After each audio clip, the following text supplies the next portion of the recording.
Hello and welcome back to Podcast with a K. I'm your host, Carla with a K, and I am here in the virtual studio on this fine Monday evening at our new time slot, or whenever you are listening to this, with some technically returning guests, a new face for you guys. Introduce yourselves.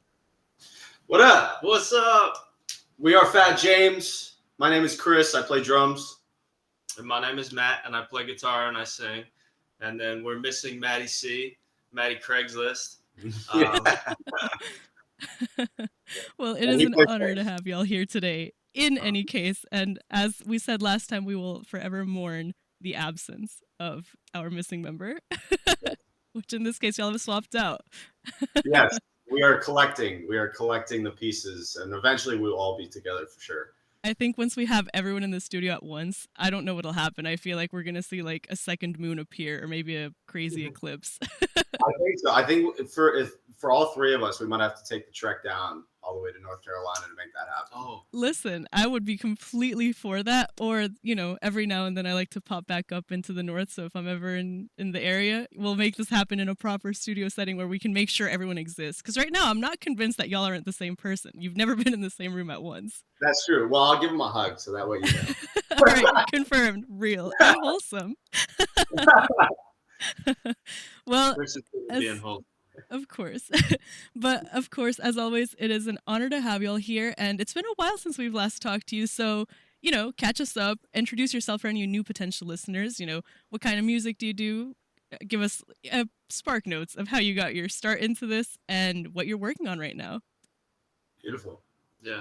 Well, we started out as a band in New Hampshire after, our time in college and everything. And through the way, we played up in New Hampshire for a couple years. And then from there, we, started playing down here in Connecticut. And we made an album during COVID, and that was really huge for us. And we had Maddie C jump on board playing bass for us down here.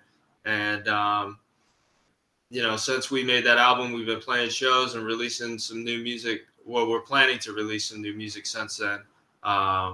So I guess like the style of music that we're like alternative pop rock. That's the name of what we've been going with. But it's you just got to listen to it. I think it's something in itself.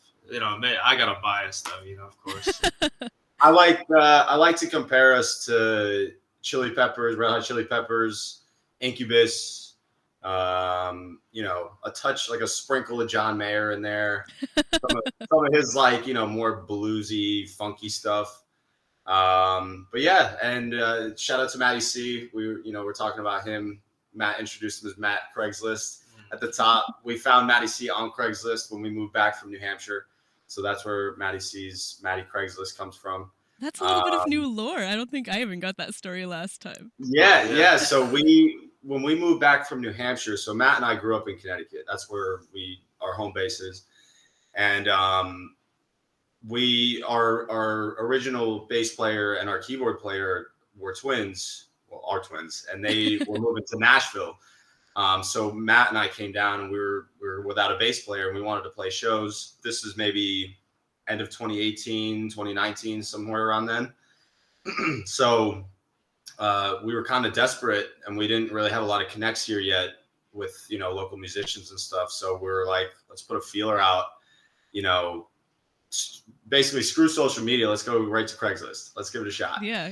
Cut out the middleman directly for what you're asking for. Exactly. So we basically put out a very short, brief, original band looking for, relatively experienced, young, professional style bass player who, is hungry to get after it kind of thing. And we jammed with a couple of people, that were a little older and just not ready for what we were kind of trying to do.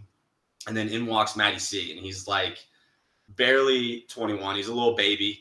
I think we're like a couple years older than him for sure, but maybe like 3 years older than him. And he just shows up. He had a couple of songs that he had learned of ours already, and he just kind of just jumped right in. And ever since then, it's been like a glove. So the three of us, even though he's not here right now, he's a busy boy, but we couldn't be more thankful to Craigslist for bringing us to Maddie C. This is one of those rare little diamond in the rough situations where I think a Craigslist scenario ended up working out positively and also ideally. 100%, because we were very myself especially was very naive, because we were like inviting these people to my parents' house, which is like our studio jam space, just to like show up, just through email. We're like, hey, come hang out and jam. And they're just like rolling up to my parents' house. And I'm like, this is, looking back, it was a terrible idea. I was going to ask, how long ago was this? Because I feel like this was already in the area of internet stranger danger. Oh, this was like the height of that. I mean, this is like Netflix docs are already out.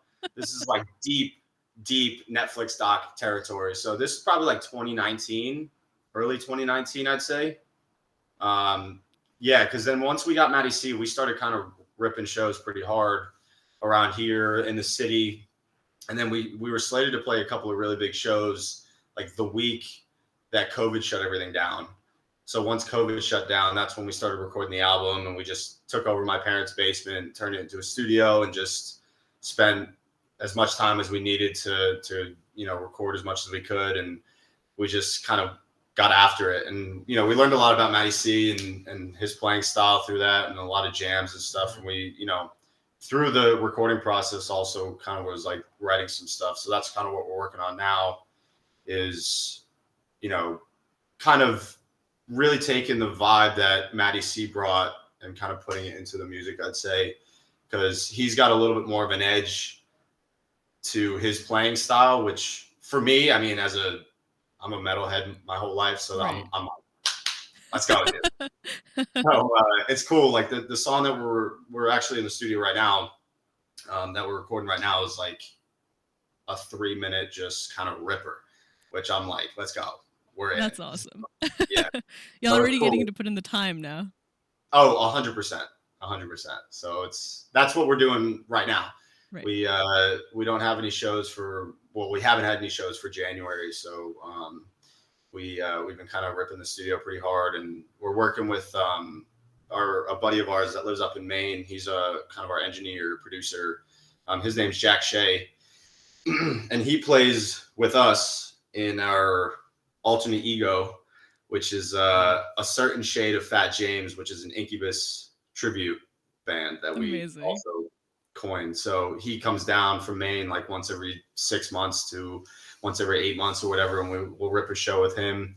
And he was, the last time we played with him, he was like, if you guys are recording stuff, let me know. And I mean, he's been great so far. So it's been awesome. Yeah, that's dope. And I think you mentioned something that I think is really cool, which, I feel like I've spoken to a lot of artists, and I know a lot of artists, and I follow a lot of artists who had the same kind of thing happen. It was supposed to be a crazy, crazy time right when COVID hit. Like, it was the peak of a new era, and it shut everything down. And it sounds like y'all did exactly the right thing, which is something that I wish more people would have done, because it sucks when you see someone lose that momentum, but you turned that into a silver lining of, all right, I guess we're not playing shows, and we're recording stuff. Like, you turned that downtime into a way to be productive in a new way that still furthers your career as a band. Correct. Yeah. It was definitely a cool time. I mean, we kind of, I think, made the best of the situation. We wanted to keep playing ultimately, I think. And, like I said, there was nothing going on around here as far as live music went. Yeah. So it was just like, and it seems like the cards are in your favor from, hey, Mom, I'm bringing over some rando from the internet. Oh, from where? Craigslist. Oh, the worst one possible? Sure. Great. Yes. Go ahead. Yeah. I don't even really know if she knew what was going on. We just kind of showed up. We're like, oh, we're going to jam a little bit. And then, like, random people were showing up. Are you sure this is not a party? You're not throwing a party. No, we're working. Well, listen, we made it a party for sure. Oh, of course. And that's what got you here today. So I'd say it's worth it. All right. Well, as we're continuing to get to know you, let's do this. All right. Let's take a little bit of a music break, let the people catch up, and then we'll get into some more conversations. So I've asked this of the other guys before, but Chris, since you're here and you're new, tell us a little bit about your personal musical taste and influence, and then maybe throw a song our way that we can listen to get inside your mind as a musician. Sure. I got a long history for sure. My upbringing was very much progressive rock, progressive metal, heavy metal, and it just got progressively heavier as I grew up. But I performed in a lot of classical orchestras and stuff like that when I was growing up. So I have this weird appreciation for classical music as well as some really aggressive stuff. So I'm very much like it's fitting for a lot of metal musicians to have a background in classical music. Yeah, it was definitely, I definitely appreciated it. I miss playing in that stuff because, I don't know, it's a cool thing to be unified with like 80 other people, and you're just like in the back, and I'll be waiting for like 10 or 15 minutes to hit like a cymbal. One cymbal, yeah. Exactly. But for me, concert band in middle school, I know how it goes. Oh yeah, you know what's up. Exactly. So for me though, as of right now, I'm big on this band called Sleep Token. Yes. So I actually just the other day, well, a couple of weeks ago, got that is awesome. Sleep Token tattoo. Hell yeah. So if I were to recommend a listenable, radio-friendly Sleep Token song, I'd probably have to go with. Oh, let me think. There's so many good options because I tend to just listen to from the top of their discography all the way down. Right. So I think my favorite out of all of their songs at the moment is probably Ascensionism, which is like a little long. It's probably like 5 minutes, but oh man, the ride that song takes you on is my jam. Right. So that would be my recommendation as of right now, but I'm all over the place. So if you want to listen to like a 45-minute symphony, like we can do that. Well, for the sake of time, let's call it with Sleep Token. Here y'all go. And this is going to get us inside Chris's mind. Enjoy. So you guys, that was some Sleep Token for you as recommended by Chris of Phatt James, who we are here with.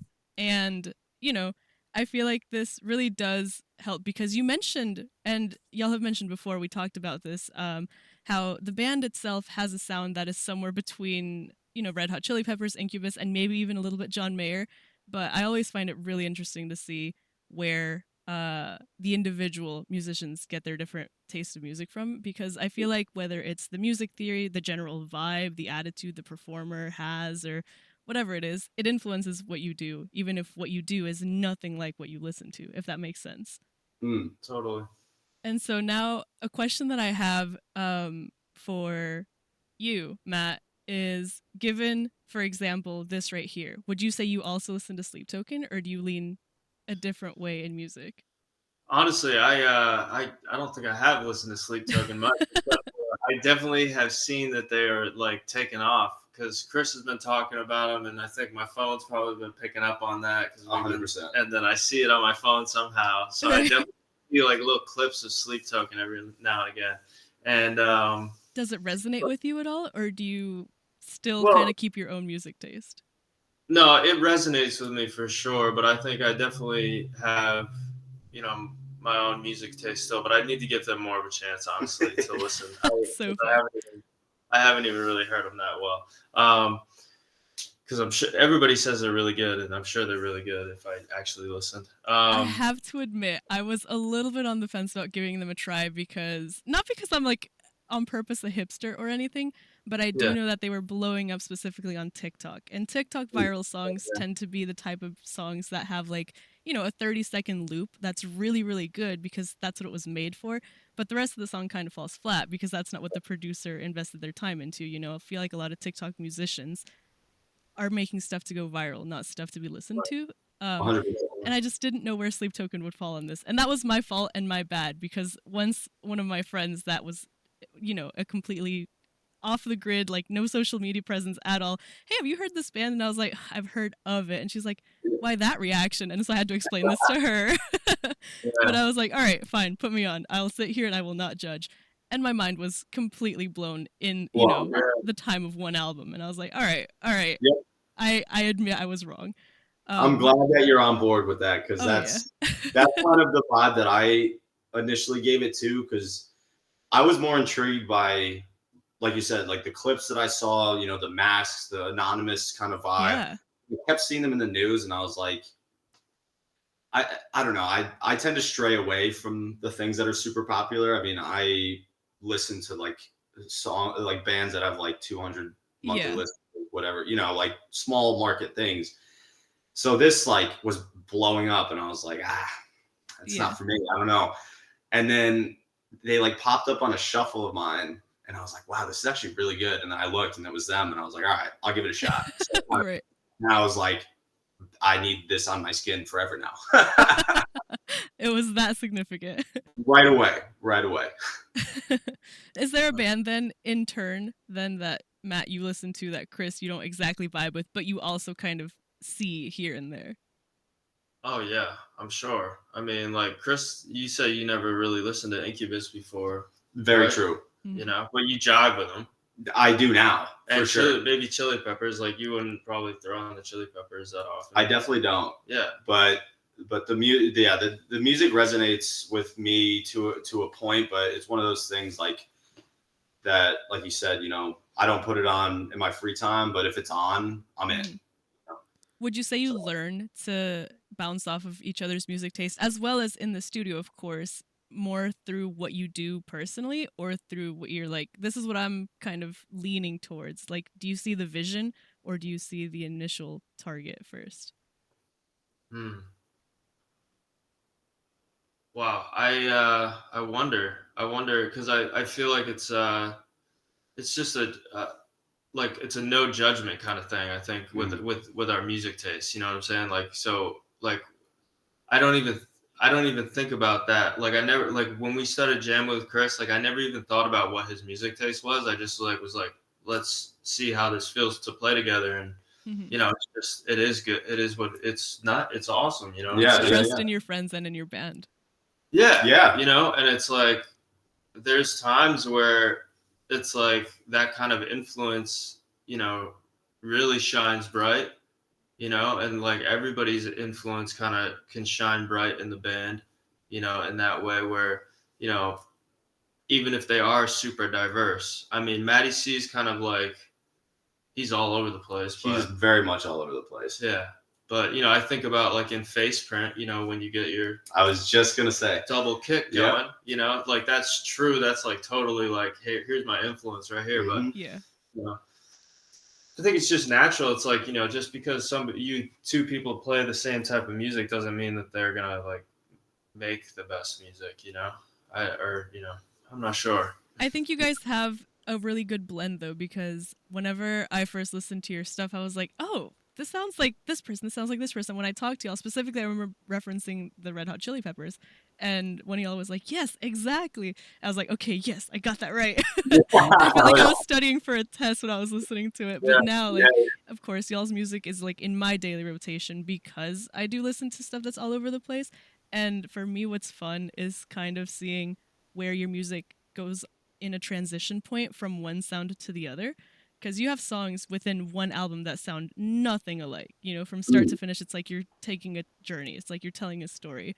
And I feel like what's really good, and I put these on the radio station, and Jay-Z, who's in charge, he's this like, really cool, like old little grandpa looking guy. And he was like, oh, wow, yeah, these kids are up to something really awesome. And I was like, yeah, see, there we go.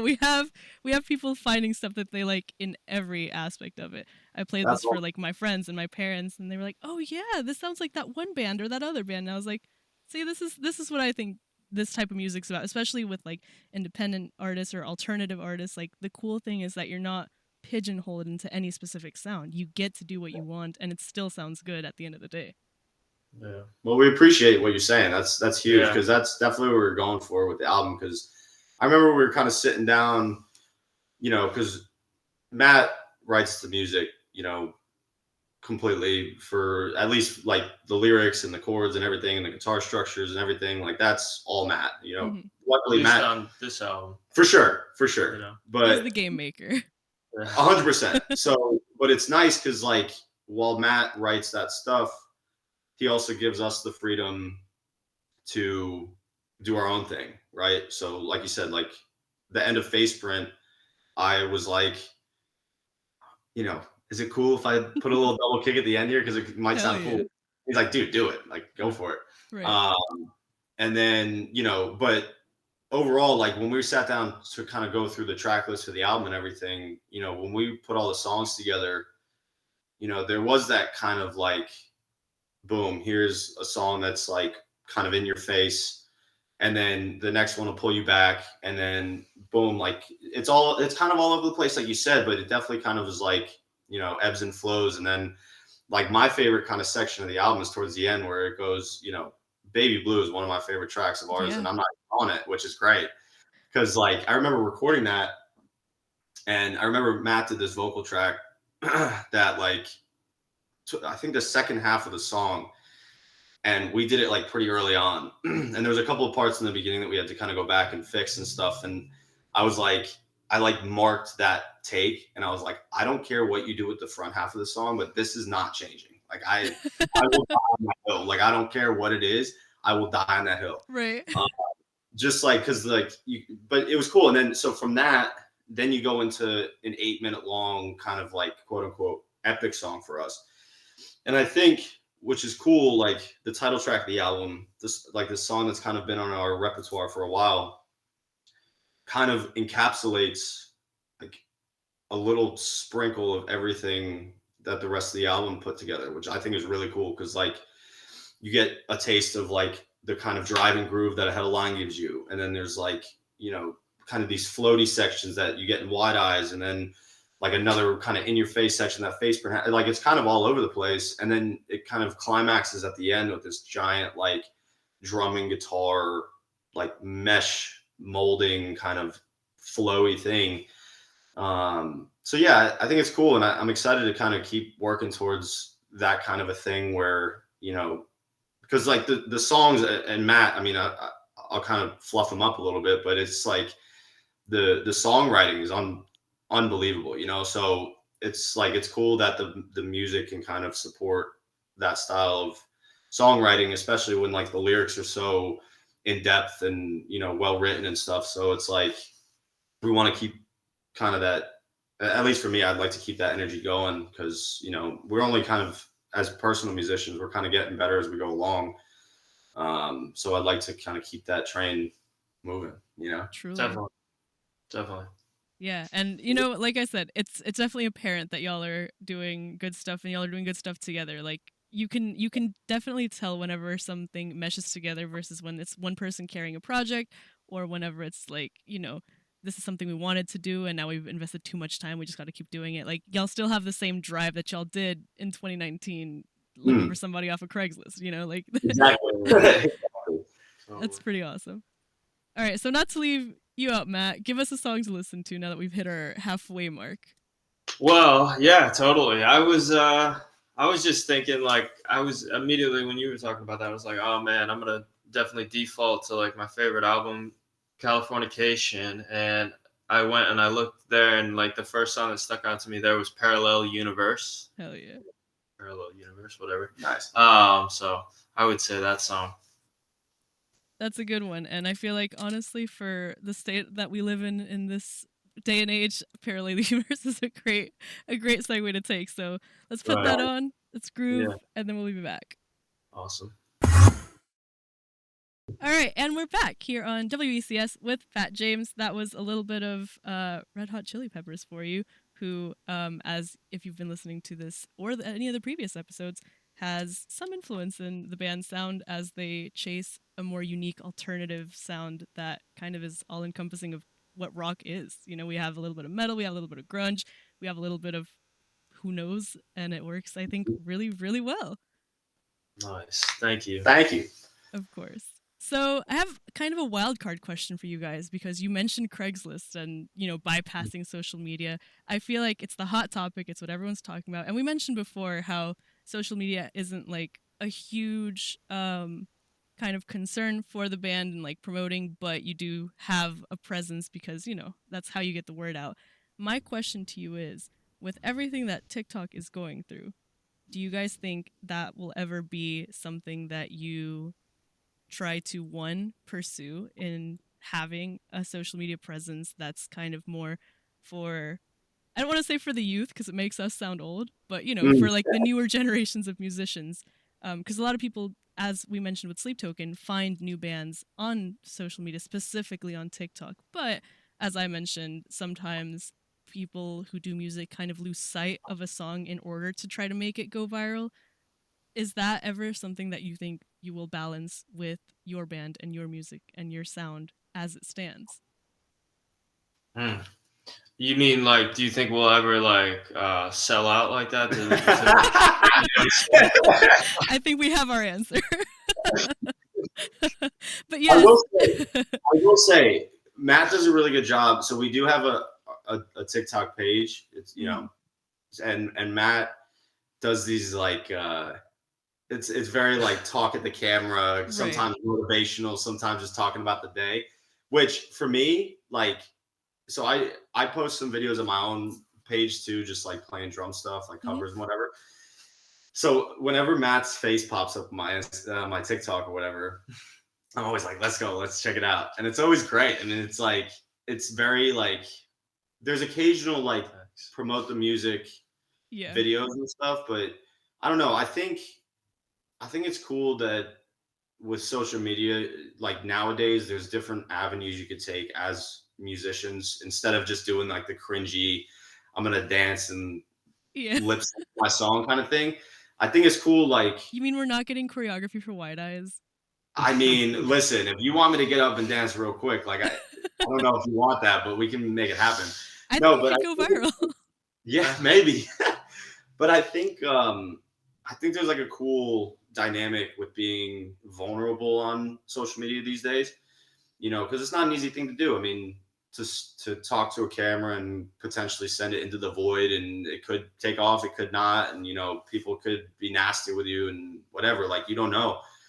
But I think it's cool to kind of open up because there's so many people out there trying to make music, but if you show that you're relatable on top of making good music, I think it could be like a good mesh because you could go one route like Sleep Token did, which is like, you don't know who we are, but we're just going to put out bangers.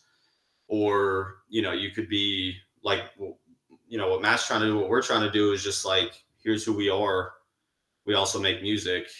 Yeah. Even though that's like the main thing that we do, but like, this is also our day-to-day life. Like, if you can relate, hang out, And I like that angle too, because I feel like, for the 3 days that everyone was freaking out because we thought TikTok was gone forever, a lot of the bands that I know, or independent artists specifically, who have built their business, their brand on social media, without that avenue to talk to your listeners and your fans, and without that avenue to even, let people know you're doing music, especially if your music is tailored to what's trending. What do you have? If you're putting all your eggs in one basket, it's kind of hard to know, where your next chicken's coming from. But 100%. For you guys that, like you said, you do covers on your page and you do these like kind of testimonials almost on TikTok. You have a good division of who y'all are as people and who y'all are as band members, which lets the music, I think, speak for itself. Which is something that I personally am a fan of. Some of my other favorite, like smaller, like independent artists are kind of the same way, and that's who I'm always like, that's who I'm keeping tabs on, because that's who I know is going to make it, because there's more substance than a viral dance, which sounds harsh to say, right? But at the same time, it's like there's a degree of selling out that I think is necessary for the industry, but there's also a line that you cross into which you're selling your soul for some views that are not even going to turn into likes, and they're not going to turn into listens or ticket sales or anything, right? Exactly. And so like, it's balancing the mentality of my band is a business versus my band is my passion project, right? Correct. And I think that's what keeps y'all apart from everyone who was spiraling over TikTok. No, I completely hear you, because I don't want to hijack this whole conversation. I'm sorry, but no, I just, because like, we did put a lot of time and effort into the album, into the stuff that we released beforehand, and the stuff that we continue to put out. So it's like, it would almost feel like a disservice to us, to really kind of push that as like, oh, we're just trying to go viral. It's like, no, dude, like, we really put a lot of time and effort into this. We want you to appreciate it the way that we do. It's not like I don't care. Like, as much as I would love for us to take off and do the whole thing, which I don't think we're ever going to stop doing that. But like, God forbid it doesn't work out. Like, we have that stuff forever. You know what I mean? Like, that's a era of our life that nobody could ever take away from us. You know what I mean? Yeah. So obviously I'd love to go out and do the whole thing, you know, and continue to, but like, this will never go away. You know, it's like, even if we sold 1 billion records or whatever, and it's like, you look back and it's like, yo, remember when we like hung out in my parents' basement for 3 years? Right. You know? So it's like, yeah, that's cool to have, you know, and there's substance to what you do. You're connecting with people who are here for what you're doing, not just to be a part of a bandwagon. Right. And you know, I also think like I think there's the part of social media that I want to tap into, you know, that's like you know, more vulnerable and stuff, and just like, you know, that. But I also really like how Chris and I are like, you know, we're both just playing our instruments, you know. So like, the content that I want to see us make going forward is us playing our instruments, and you know, I would love to see us get on YouTube and really start making some more covers there and stuff, because that's the way. Oh yeah.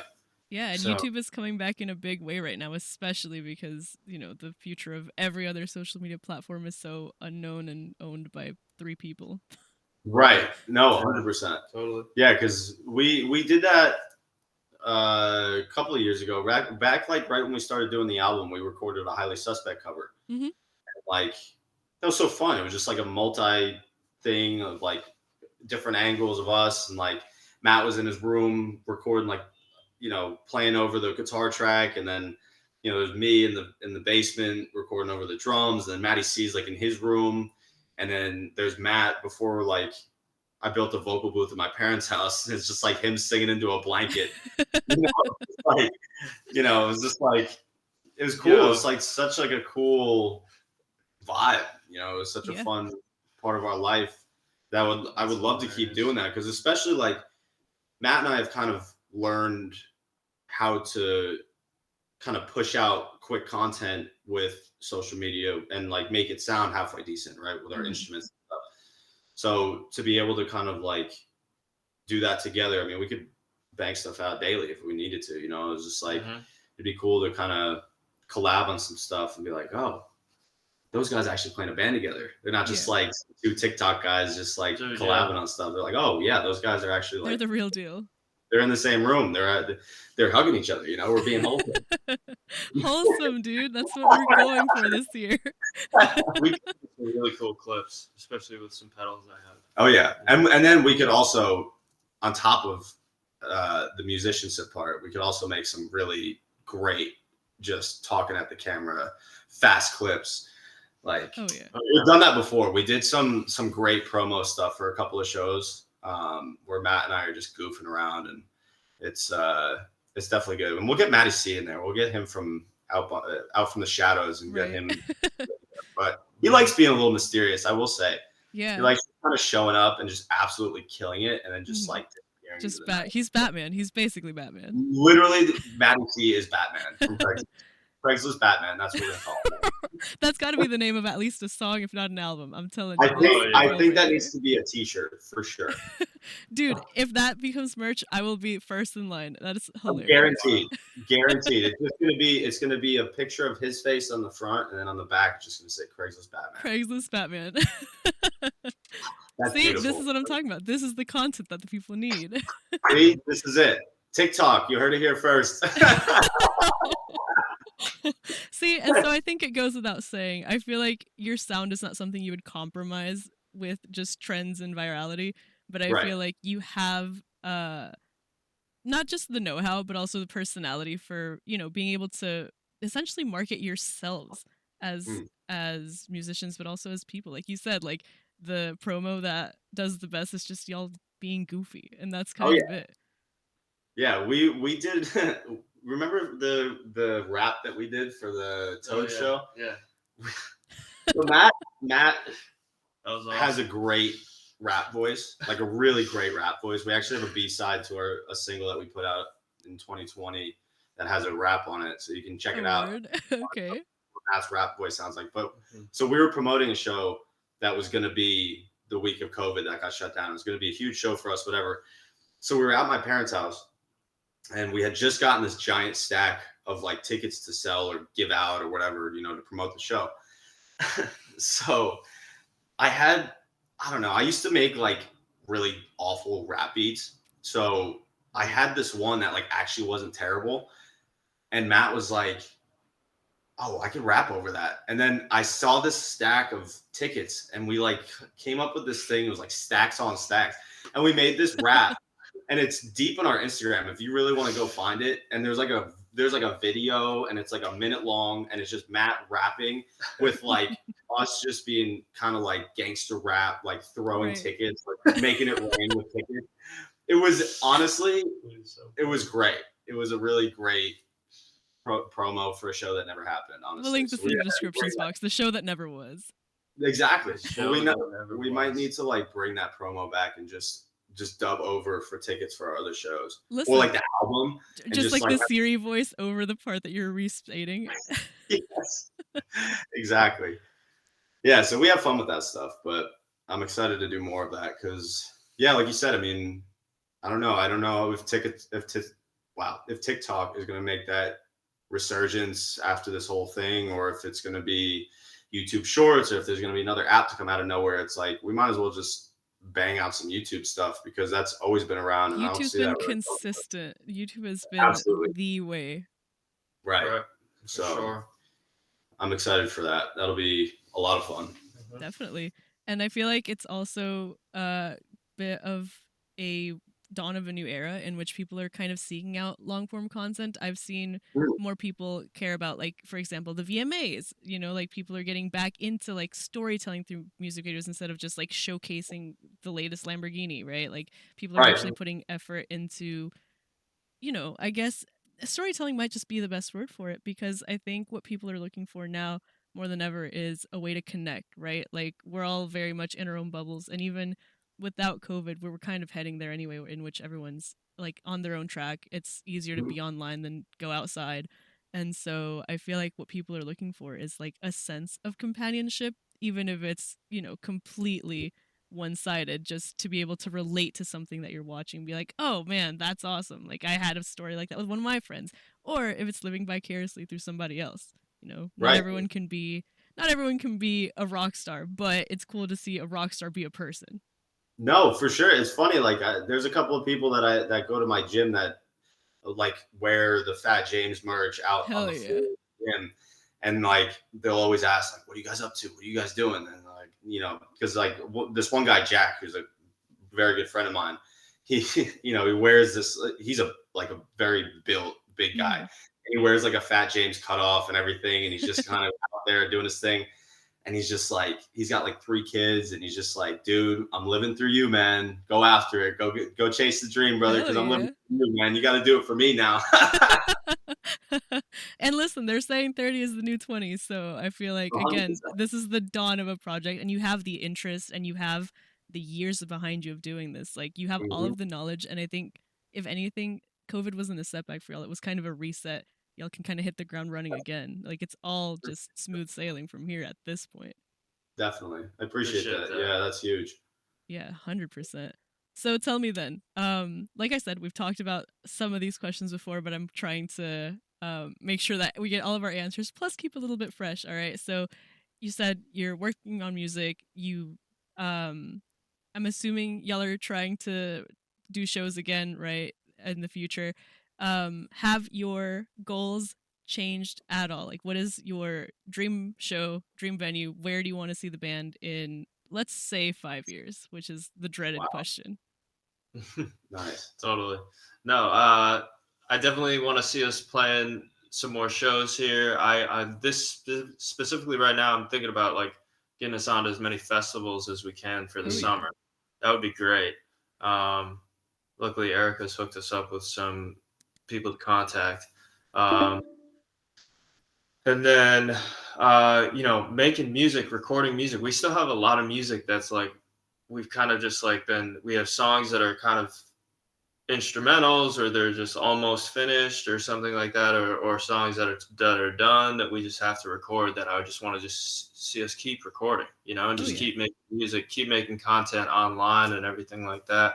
And definitely playing some more shows. I'd like to see us, we need to start going on tours, like just little like weekend tours, like we're doing that type of stuff.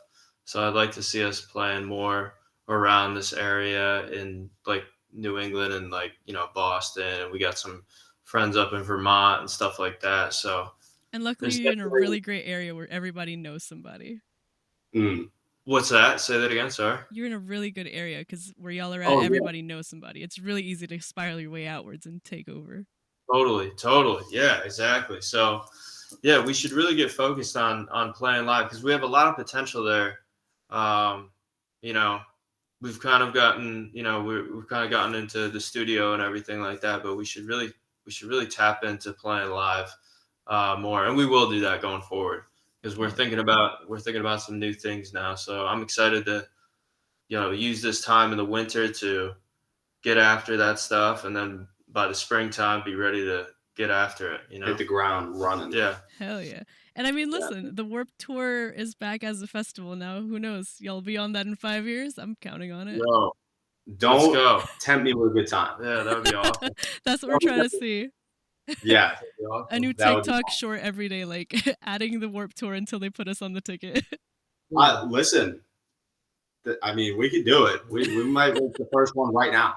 I think y'all should. This right here, this clip right here that we're going to grab from this podcast is going to be day number 1. All right, ready? Here we go. This is it right here. Ready? We're Phatt James. This is Matt. I'm Chris. This is day 1 of us trying to get on Warped Tour this summer. Heard it here first. Podcast with K. Let's go. We're out here. Day 1. Let's go. You see that? Let's go. And that's the clip. That's the clip. That's the clip right there. All right, wrap it up, everybody. We're good. We're done for the day. That's it. Well, I think y'all have a very, very bright future ahead of you. I'm hopeful for it. Like I said, I'm biased now because now I'm a fan. But at the same time, I feel like I see a lot of like drive, which is what is going to, carry you through it. You've got a lot of good stuff. And since you're working on more, I can't wait to see what's coming up next. As our time here draws to a close, do y'all have any final remarks, statements, shout outs that you would like to give? Yes, 100%. So, February 7th, 2 weeks from, well, I don't know when this comes out. So, Friday, February 7th, we are playing a show at Cafe 9 in New Haven, Connecticut. We're very excited. We're playing some really amazing local bands from Connecticut, some friends of ours, and it's going to be a great show. We also just put out about a month and a half, maybe 2 months ago, we put out a new music video for a song, Quick to Notice. That music video, you can really see who we are as individuals, including Matty C. He's in it too. That's just the 3 of us kind of driving around in a car, being goofy, hanging out, vibing out on like a nice fall afternoon down by the beach. So definitely check that out along with everything else that we got. Thank you so much for having us, because this podcast has been great. I've been getting chills listening to the way you talk about us, which has been really sick. So thank you. Of course, for the honor is mine. All the way from North Carolina. And listen to Phatt James, please. Yes, really appreciate your kind words tonight. That's awesome. Of course. Also, see us on Warped Tour. Yes. Listen, I'm here to be a cheerleader to anyone in my life, and I feel like this is definitely one that I'm hopeful and also excited for. There's no way this one doesn't work out. I'm all in. So thank y'all again so much for listening to WECS 90.1 FM. I've been here with Phatt James. Every link, everything you need will be in the description if you're catching this on your preferred podcast listening platform or social media, depending on what's alive next week. And I'm your host, Carla with a K, signing off for Podcast with a K. I think the best way to wrap this up will be to perhaps spin Quick to Notice. What do y'all think? Huge. Let's go. All right, so without further ado, this is Quick to Notice by Phatt James. We'll be back next week with new nonsense and new guest, and maybe on Warped Tour. We'll see y'all later.